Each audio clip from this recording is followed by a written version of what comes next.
deegaanka Bandarseed oo kamid ah deegaanada gobolka Mudug ee ku asaasmay abaariyo xoogana ee ku dhuftay gobolka Mudug sanadkii 2017 isla markaana xilligan ay ku nool yihiin ku dhawaad kun qoys oo kamid ah dadkii ku xoolo beelay abaarahaasi ayaa waxa bulshada ku nool ay cabasho ka muujiyeen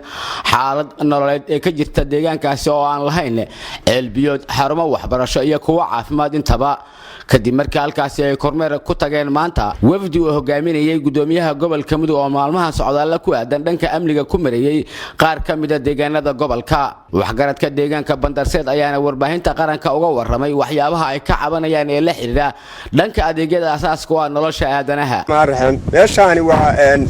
meesha la yiraahdo Bandarseed waa meel ku abuurantay abaarihii dalka ka dhacay markii sanadku uu ahaa 2017 meeshani waxay ku abuurantay sidaas bay ku abuurantay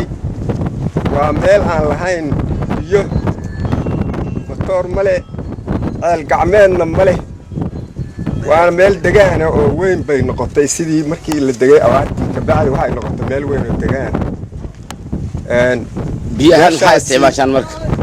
biyaha aan isticmaalno waxa weeye ceelkii annagu aan isticmaalnaa ka hadda aan dul taagan waa baagaan biyo ku jira baagaas weeye biyo ku jira asaga noloshayada ku xiran tahay magaalada hadii ay tahay iyo miyiga xoolaha ka soo aroora asaga nafno sidaas ay meeshaasi ku salaysan tahay oo waxaan u dhibaatoonahay biyo waxaan u dhibaatoonahay xarun caafimaad waxaan u dhibaatoonahay waxbarasho intaas hadda aan arkaysan xoolihii hadda markaan ka cabay biyaha baaburku wuxuu keenaa 200 iyo baarkireeraade iyo $50 halka biyaha ku keena ceelkeeduna ma dhawo baarkireer ceelku wuxuu noo jiraa markuu u yiraahdo 60 kiiloomitir waa ka sii baday waxaan rabnaa hadaan noo timaadeen walaalaha iyo noo timi inaad baarkireer noogu gargaartaan biyo inaad noogu gargaartaan iskuul inaad noogu gargaartaan waxbarasho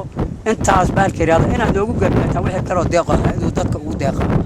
Cabirisaaq Maxamed Axmed warbaahinta qaranka Soomaaliya Galkacyo.